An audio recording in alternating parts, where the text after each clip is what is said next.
Very good morning to all of you. मैं आपका chemistry teacher Kapil Upadhyay स्वागत करता हूं आपके प्यारे से यूट्यूब चैनल केमिस्ट्री वाला कपिल अवधेश उपाध्याय का। लेक्चर स्टार्ट करने से पहले मैं अपने सभी विद्यार्थियों को मदर्स डे की हार्दिक शुभकामनाएं बोलना चाहूँगा। सभी विद्यार्थियों को, सभी लोगों को मदर्स डे की हार्दिक शुभकामनाएं। और अब हम स्टार्ट करते हैं अपने लेक्चर का थर्ड पार्ट, विद्युत रसायन और इलेक्ट्रोकेमिस्ट्री। जैसा कि मेरे सभी स्टूडेंट्स को पता है कि मैं इसके 2 लेक्चर पहले ही अपलोड कर चुका हूं और अब हम इसके थर्ड लेक्चर पर आ चुके हैं। तो जिसने स्टार्टिंग के 2 लेक्चर नहीं देखे हैं वो पहले जाए यूट्यूब पर टाइप करें केमिस्ट्री वाला कपिल अवधेश उपाध्याय इलेक्ट्रोकेमिस्ट्री 01 और 02, पहले उनकी स्टडी करें तब थर्ड लेक्चर पे शिफ्ट हो। अगर कोई स्टूडेंट डायरेक्ट इस लेक्चर पर आता है तो जिसने 11th में अच्छे ढंग से रेडॉक्स रिएक्शन पढ़ी है और वहाँ गैल्वेनिक सेल की स्टडी की है वही आगे का लेक्चर देख सकता है। आज का लेक्चर हम स्टार्ट करते हैं और लेक्चर बहुत इंपॉर्टेंट है बेटा जी आज का, तो ढंग से समझिएगा लेक्चर को। लास्ट लेक्चर पर मैं आपको क्या बता चुका हूँ कि जब हम कोई विद्युत रासायनिक सेल और इलेक्ट्रोकेमिकल सेल बनाते हैं तो हम यहाँ पर 2 बीकर लेते हैं। LHS पर एक एनोड और RHS पर एक कैथोड, 2 इलेक्ट्रोड होते हैं। तो यहाँ क्या लगा हुआ था? बल्ब। यहाँ लगा दिया मैंने क्या? साल्ट ब्रिज, ये लगा चुका था। ये Zn इलेक्ट्रोड था, ये कॉपर का इलेक्ट्रोड था, यहाँ पर CuSO4 सॉल्यूशन था और यहाँ पर आपका ZnSO4 सॉल्यूशन था। इसको मैंने 2 पार्ट में डिवाइड किया था। इसको प्रथम अर्धभाग और फर्स्ट हाफ बोला था, इसको सेकंड हाफ और द्वितीय अर्धभाग बोला था। अब यहाँ पर जो अभिक्रिया हुई थी वो देखो, यहाँ रिएक्शन क्या हुई थी? Zn सॉलिड किस में कन्वर्ट हुआ था? Zn+2 में। किसका डोनेशन करके? 2 इलेक्ट्रॉन का। और यहाँ पर कॉपर +2 इलेक्ट्रॉन गेन करके कॉपर सॉलिड में कन्वर्ट हो रहा था। सॉलिड एक्वस और सॉलिड, यहाँ तक मैं आप सभी को एक्सप्लेन कर चुका हूँ। तो देखो अब इस लेक्चर को थोड़ा सा आगे बढ़ाते हैं और समझना बहुत इंपॉर्टेंट चीज़ें हैं जो इस चैप्टर में आने वाली हैं, जिनके बिना हमारा कोई न्यूमेरिकल सॉल्व नहीं होता और आगे की डेरिवेशन है वो भी इन पर डिपेंडेंट है काफ़ी। जैसे नर्स सेल इक्वेशन हुई, बोर्ड में काफ़ी आती है। तो यहाँ पर सबसे पहले मैं आपको लिख रहा हूँ सेल प्रदर्शन।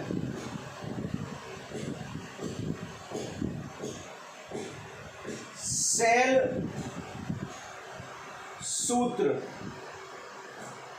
इसको बोलते हैं हम सेल प्रेजेंटेशन और रिप्रेजेंटेशन और सेल फॉर्मूला, कुछ भी बोल सकते हैं। एक तो हमारा ये है, एक सेकंड है। सेकंड में लिखते हैं हम अर्ध अभिक्रिया तथा पूर्ण अभिक्रिया। ये 2 चीजें होती हैं।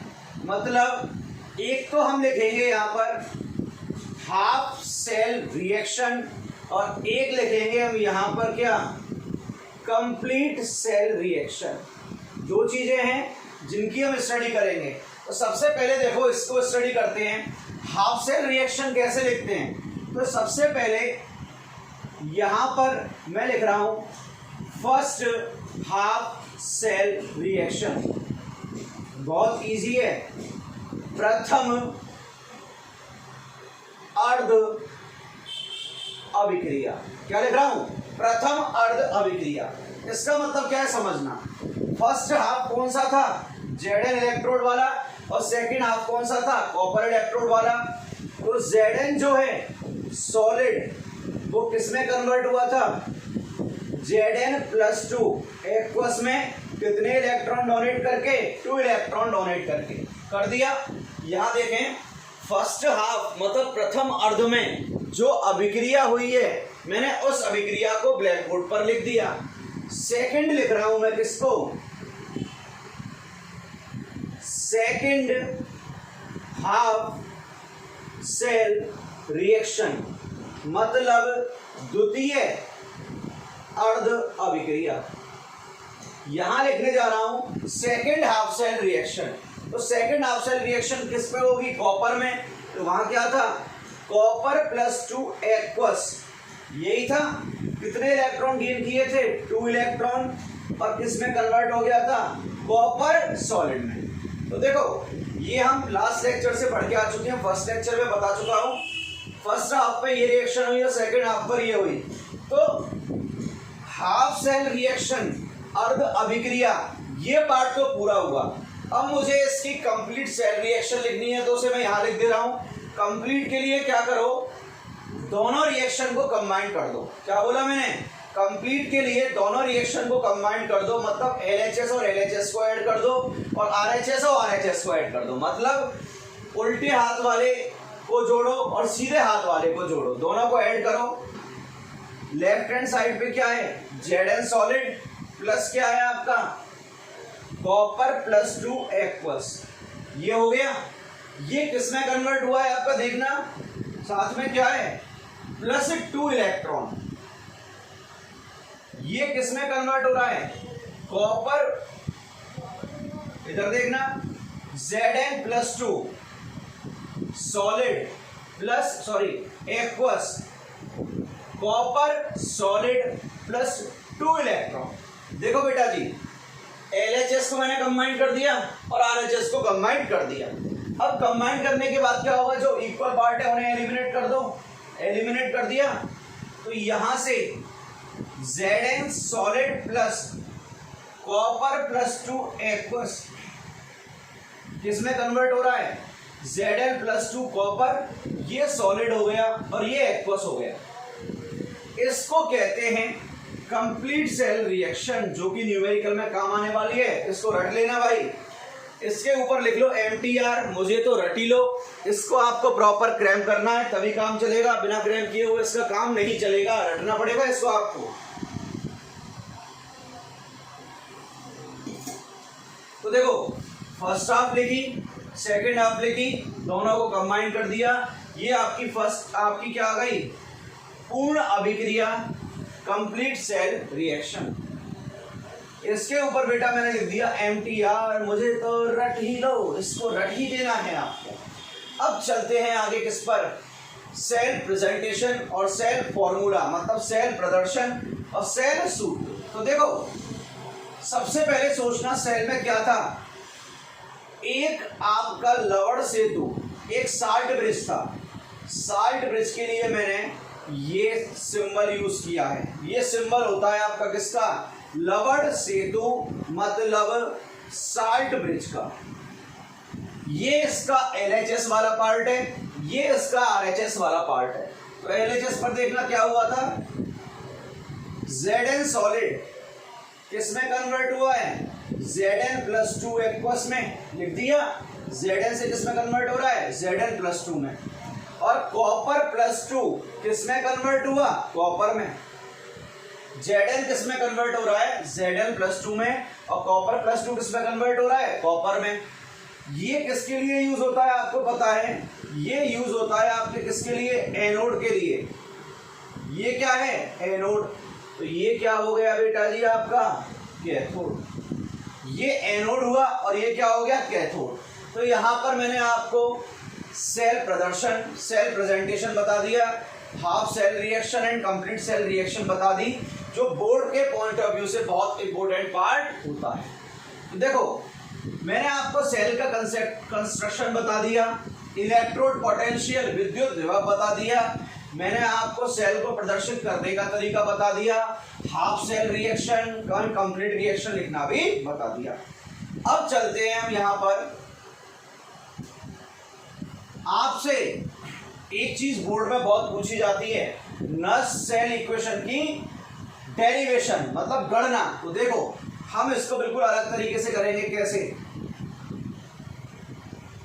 Electrode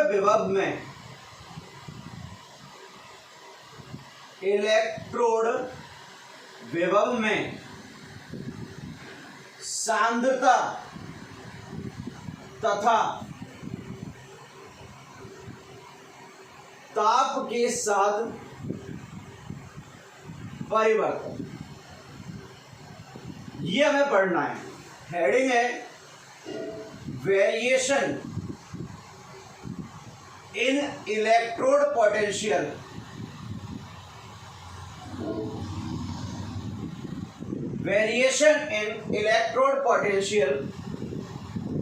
with temperature and concentration। ये आपकी क्या है, हेडिंग है। तो देखो, इसको सॉल्व करने के लिए हमें नर्स सेल इक्वेशन की डेरिवेशन करनी पड़ेगी। तो यहां इसको बहुत अच्छे ढंग से समझना, बहुत इंटरेस्टिंग टॉपिक है। 11th का ऊष्मागतिकी थर्मोडायनेमिक्स भी काम आने वाला है। तो यहां लिख रहा हूं फ्रॉम थर्मोडायनेमिक्स। इतनी तो हिंदी मीडियम वालों को भाई कोशिश करनी पड़ेगी समझने की। फ्रॉम थर्मोडायनेमिक्स, ऊष्मागतिकी से एक समीकरण निकल के आया था, delta G is equal to delta G naught plus 2.303 RT log QC, Q निकल के आया था। ये समीकरण हम 11th क्लास में पढ़ चुके हैं। देखो, delta G is equal to delta G naught plus 2.303 RT log Q, ये हम पढ़ा चुके हैं पहले। यहां डेल्टा जी क्या है,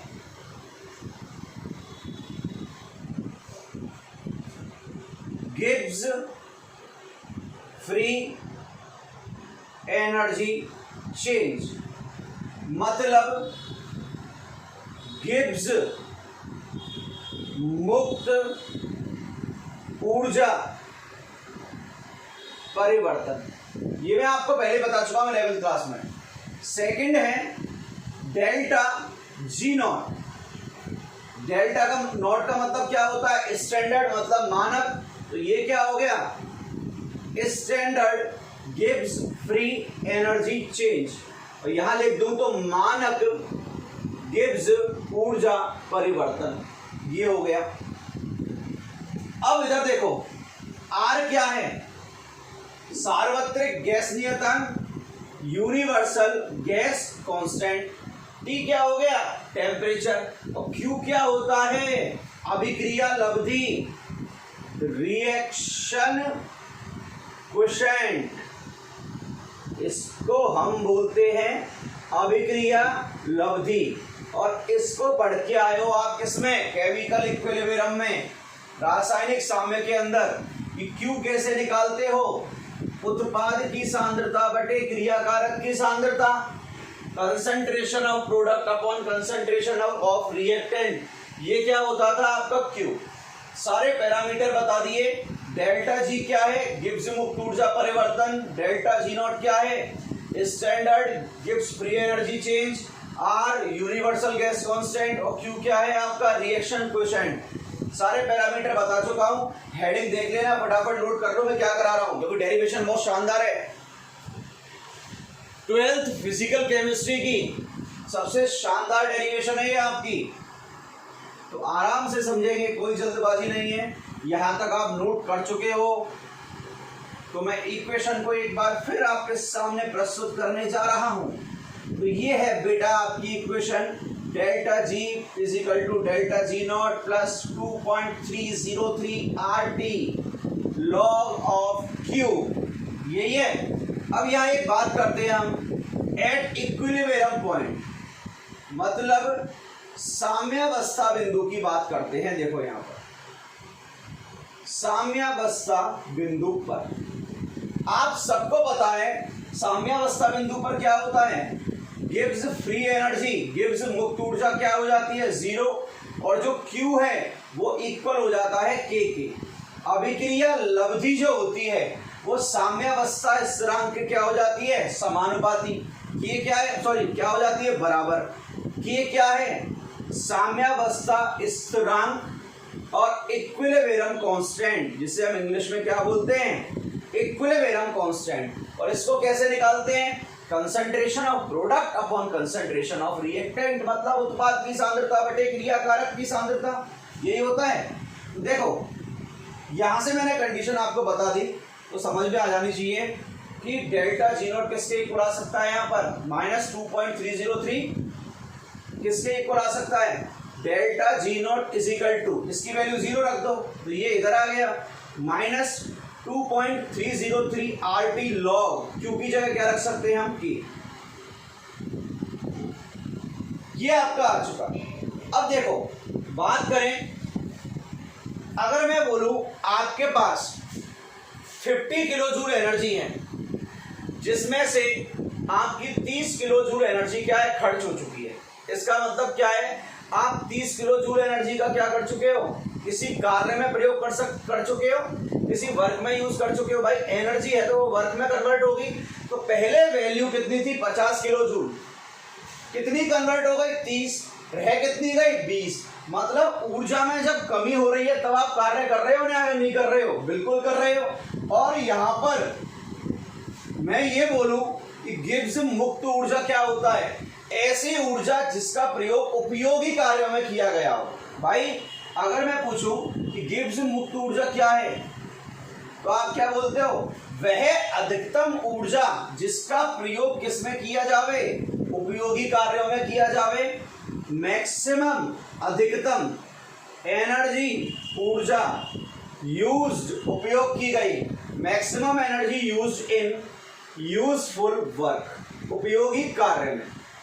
मतलब वह अधिकतम ऊर्जा जिसका प्रयोग उपयोगी कार्य में किया है उसे क्या बोलते हैं हम? गिब्स मुक्त ऊर्जा। तो देखना, अगर मैं आपसे पूछूं यहां पर W यूजफुल मतलब W उपयोगी, मतलब उपयोगी कार्य कितना है, तो आप ये बोलोगे सर जितना गिब्स मुक्त ऊर्जा में परिवर्तन होगा। सुनना, गिब्स मुक्त ऊर्जा होती क्या है? गिब्स फ्री एनर्जी है क्या? मैक्सिमम एनर्जी, वह अधिकतम ऊर्जा जिसका प्रयोग किसमें किया है? यूजफुल वर्क में, उपयोगी कार्य में।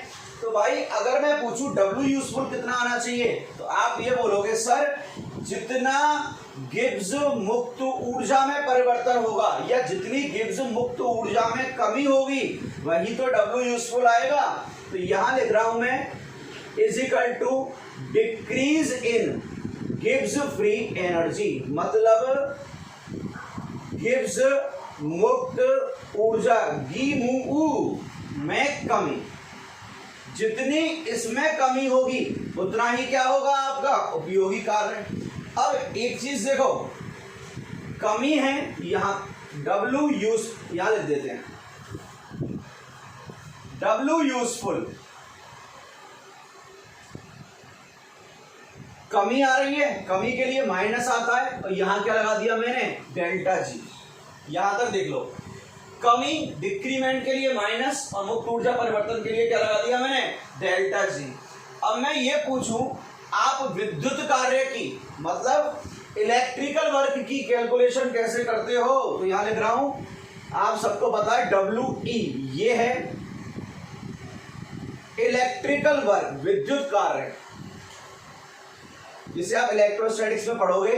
इलेक्ट्रिकल वर्क, अगर मैं ये पूछूं इलेक्ट्रिकल वर्क किसके इक्वल होगा, तो आप फटाक से बोलोगे sir WE it will be equal to charge, जितना आवेश फ्लो हो रहा है मतलब बह रहा है उसका सर आप विभव से मल्टीप्लाई कर दो, किससे? पोटेंशियल से। भाई W बराबर क्या होता है? Q इंटू E होगा भाई। तो पोटेंशियल का मतलब क्या होता है? विभव। और चार्ज का मतलब आपको पता है क्या है? आवेश। और E का मतलब इलेक्ट्रिकल, विद्युत कार्य। यहां तक देखो, अब मुझे चार्ज निकालना है। Q इजिकल टू क्या होता है? N ही होता है, आपको पता है भाई। चार्ज Q इजिकल टू क्या होता है? Ne तो होता है। N मतलब नंबर ऑफ इलेक्ट्रॉन जितने फ्लो हुए हैं, आपको पता है या नहीं पता? सबको पता है ये तो। अब इधर देखो, हमें ये देखना है कितना चार्ज फ्लो हो रहा है। सपोज करो 1 मोल ऑफ इलेक्ट्रॉन, अब बता रहा हूं डेरिवेशन बहुत शानदार होने जा रही है। कितना चार्ज फ्लो हो रहा है? मैंने बोला 1 मोल ऑफ इलेक्ट्रॉन का फ्लो हो रहा है। किसका फ्लो हो रहा है? 1 मोल ऑफ इलेक्ट्रॉन का। सो यहां देखना, charge on 1 mole of electron, इसकी वैल्यू क्या आएगी? Charge on 1 mole of electron, simple सोचना, ये आता है फिजिक्स में किसके इक्वल? 96500 कूलम के इक्वल। किसके इक्वल आता है? 96500 कूलम के इक्वल, जिसे आप 1 फेरेड भी बोलते हो। इसे क्या बोलते हो? 1 फेरेड। कितना बोल देते हो? 1 फेरेड। तो यहां से देखना, हमने ये बोला कि Ne, फिजिक्स में बोल देते हो Q इजिकल टू Ne, हम बोल रहे हैं यहां से n फेरेड, n मोल। 1 मोल में कितने? 96500 कूलम चार्ज होता है भाई 1 मोल ऑफ इलेक्ट्रॉन का। तो मैंने बोला n mole of electron flow हो रहे हैं। देखो 1 मोल पर कितना आ रहा है? 1 फेरेड आ रहा है। अगर मैं ये बोल दूं n मोल ऑफ इलेक्ट्रॉन पर कितना आएगा? n मोल ऑफ इलेक्ट्रॉन, तो NF हो जाएगा नहीं हो जाएगा? बिल्कुल हो जाएगा। तो यहां से देखना WE इजिकल टू, क्या बोला मैंने? WE इजिकल टू कितना फ्लो हो रहा है चार्ज? n मोल। तो ये क्या हो गया? NF, और आगे क्या आ जाएगा? पोटेंशियल विभव किसका आएगा यहाँ पर? इलेक्ट्रोड का। तो W इजिकल टू क्या आ गया आपका? NFE cell. क्या आ गया? NFE cell. और ये फिक्स्ड है। अगर मैं स्टैंडर्ड कंडीशन पे निकालो, सुन लेना, ये तो किस कंडीशन पर है? नॉर्मल। अगर मैं स्टैंडर्ड कंडीशन पे निकालू तो WE किसके इक्वल आएगा? सिंपल सर, यहां क्या लगा दो? नॉट लगा दो। तो देखो ये वर्क डन निकल के आ रहा है आपका। क्या निकल के आ रहा है? ये वर्क डन।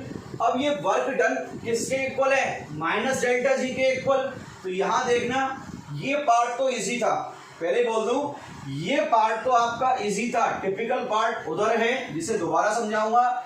समझना भाई, जितना गिब्स एनर्जी में चेंज होगा उतना ही क्या होगा? W useful. चेंज है तो मतलब कमी हो रही है। W इलेक्ट्रिकल कैसे निकालते हैं? जितना आवेश फ्लो हो रहा है, जितना चार्ज फ्लो हो रहा है, उसका विभव से क्या कर दो? मल्टीप्लाई कर दो यहाँ पर। तो चार्ज ऑन 1 मोल इलेक्ट्रॉन कितना आता है? 1 फेरेड। तो n मोल पे कितना आया? n फेरेड। NF पोटेंशियल की जगह क्या लिख दिया? Electrode potential of the cell, मतलब इलेक्ट्रोड विभव है किसका? सेल का। तो देखना, अभी देखा है, देखो यहां ही लिख रहा W useful is equal to minus delta जी।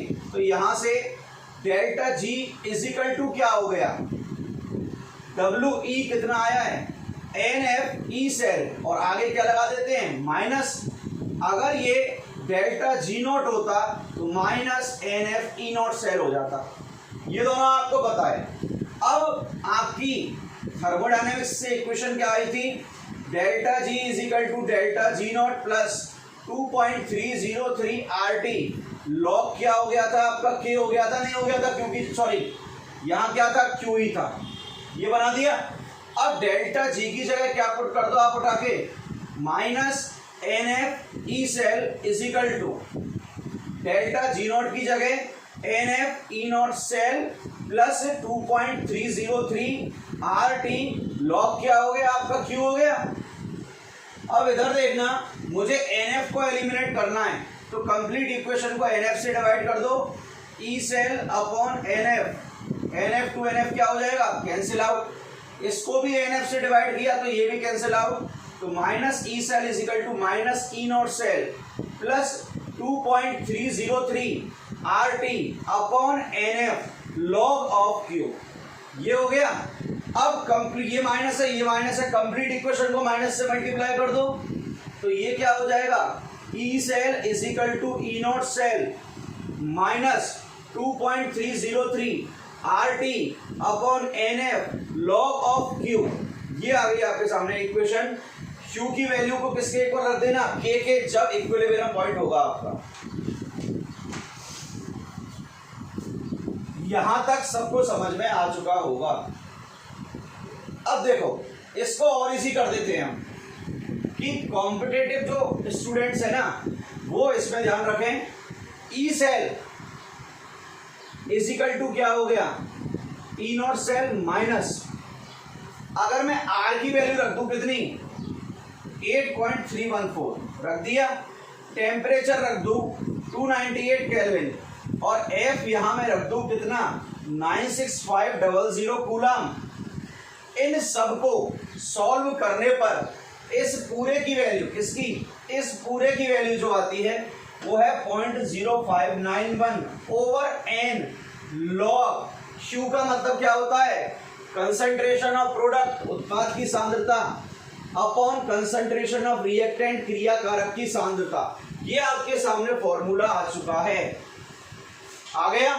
अब सुनना, यहां पर ई नोट सेल तो हर सेल के लिए फिक्स होता है, क्यों, स्टैंडर्ड कंडीशन पर हम कैलकुलेट करते हैं और ये आपको कैलकुलेट करना पड़ता है।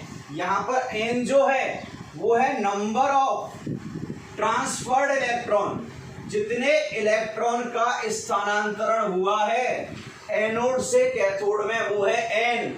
जैसे इलेक्ट्रोकेमिकल सेल जिसे हम पढ़ रहे हैं, विद्युत रासायनिक सेल जिसे गैल्वेनिक सेल भी बोलते हैं, वहां पर एनोड से कैथोड पर कितने इलेक्ट्रॉन्स का ट्रांसफर होता है, 2। तो यहाँ 2 लिख देंगे, कंसंट्रेशन ऑफ प्रोडक्ट और कंसंट्रेशन ऑफ क्या आ जाएगी, रिएक्टेंट। अब एक पॉइंट और सुनना, ट्रिपल स्टार मार्क करके लिख लेना न्यूमेरिकल के लिए। कंसंट्रेशन ऑफ सॉलिड, एक ठोस की सांद्रता हमेशा एक होती है। अगर आपसे पूछे ना किसी ठोस की सांद्रता कितनी होगी, तो उस ठोस की सांद्रता हमेशा एक, मतलब इकाई, मतलब क्या होती है, यूनिट।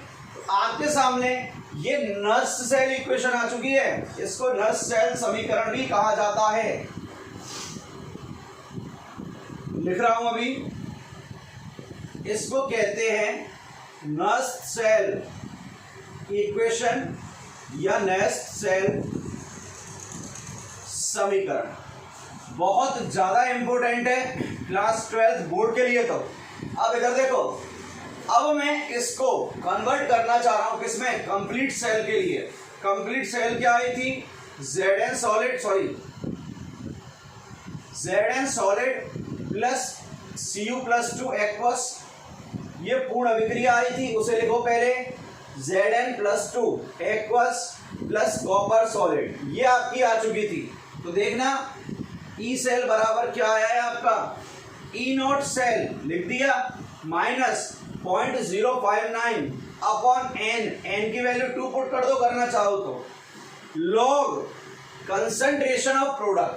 देखो प्रोडक्ट क्या क्या है, Zn+2 एक्वस हो गया आपका, कॉपर हो गया, अपॉन Zn सॉलिड हो गया और कॉपर +2 हो गया। सॉलिड की कंसंट्रेशन क्या होती है, यूनिट, मतलब 1 होती है, तो इनकी वैल्यू उठा के 1 पुट कर दो, तो E cell is equal to E naught cell minus 0.0591 over n log Zn+2 upon क्या आ गया, कॉपर +2। ये किसके लिए आ चुकी है आपकी, गैल्वेनिक सेल के लिए, इलेक्ट्रोकेमिकल सेल के लिए या विद्युत रासायनिक सेल के लिए। देखें क्या है, इसका एक ग्राफ है जो कभी कभी बोर्ड के एग्जाम्स में आ सकता है, तो उसे देखेंगे हम।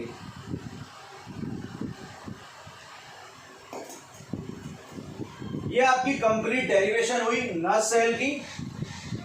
तो देखो एक ग्राफ ड्रॉ करना है, समझना कैसे ड्रॉ होगा।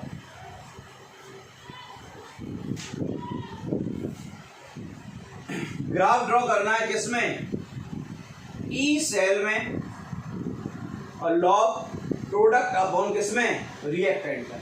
ये आपको ड्रॉ करना है। तो देखो सबसे पहली बात, ई सेल ये किस एक्सिस पर रही है आपकी, वाई पर। ये किस एक्सिस पर गया आपका, पूरा एक्स पर। पूरा किस पर चला गया है, एक्स पर। ये क्या हो गया आपका एम, और ये क्या हो गया आपका सी। तो y is equal to minus m x plus, minus है एम एक्स प्लस सी हो गया, मतलब नेगेटिव स्लोप आएगा और स्ट्रेट लाइन यहां मैंने बना दी, समझा। ये आपका ग्राफ बन गया। तो चलो देखते हैं, इंटरसेप्ट सी कितना है आपका, ई नॉट सेल। ये क्या है, C is equal to E naught cell, अंत है खंड, इंटरसेप्ट। स्लोप कितना आ रहा है देखना, एम। एम क्या है, स्लोप मतलब ढाल, वो भी नेगेटिव है। m is equal to 0.0591 over m. ये होता है आपका ग्राफ। ग्राफ को ढंग से देखें क्योंकि ग्राफ पूछ लिया गया है कई बार। अब देखो हम Nernst cell equation, Nernst cell समीकरण पढ़ चुके हैं और आगे इसको एनसीई बोलेंगे, Nernst cell equation, Nernst cell समीकरण। तो जो नर्स सेल समीकरण है ना बेटा, वो आप हाफ सेल पे भी अप्लाई कर सकते हो। सुन लेना, किस पर? हाफ सेल पर। आप इसे कंप्लीट सेल पर भी अप्लाई कर सकते हो। कैसे? कंप्लीट सेल मैंने सिखा दिया आपको। हाफ सेल में क्या करना है? प्रोडक्ट अपॉन रिएक्टेंट है ना। मैं अगर प्रथम अर्ध के लिए लगाऊं, फर्स्ट हाफ के लिए लगाऊं, तो Zn सॉलिड किस में कन्वर्ट हो रहा था? Zn+2 एक्वस और किस में? 2 इलेक्ट्रॉन में। यही था प्रथम अर्ध, फर्स्ट हाफ। तो Zn+2 कहाँ रखो? प्रोडक्ट में। रिएक्टेंट क्या है? Zn, और रिएक्टेंट की कंसंट्रेशन क्या हो जाएगी? 1। तो इजी है। आज का लेक्चर यही समाप्त करते हैं। हंसते रहो, मुस्कुराते रहो और पढ़ते रहो।